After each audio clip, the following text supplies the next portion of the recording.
Hey everyone, it's Steven from Blackout 911. This is a little shop update for you guys. I know it's been a while.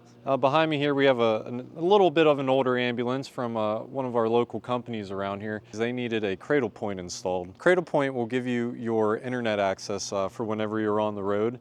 On this vehicle, it's actually on top. You probably won't be able to see it from down here. It's about a 4-inch mount that goes on top, goes inside, has a modem, put a SIM card in it, and you're good to go. So this PIU right here is from another local agency, McCandless, Pennsylvania.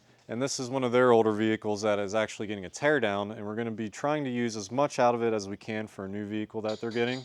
So we're going to have our hands a little bit full with it, but nothing that we can't do here. We're going to make the new vehicle look as new and updated as we can, along with saving our customers some money. We have Chuck working on said vehicle that McCandless is going to be getting. We're seeing what fits, what doesn't, and whatever we can use for them and help them save a buck or two. Going around the shop, you might see pieces everywhere. That's just part of the process.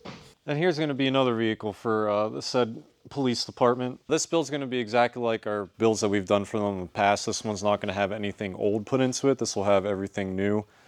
This agency likes to use code 3, and this will be fairly close to fully equipped. You guys probably have seen this one, but this is the demo car, the Blackout 911 Mobile. This has every single thing you could think of when it comes to code 3 and a couple other companies out there. So if you ever want a vehicle demo, please give us a call and we'll set one up for you so you can go see all the shiny lights. Thanks for watching. We'll see you later.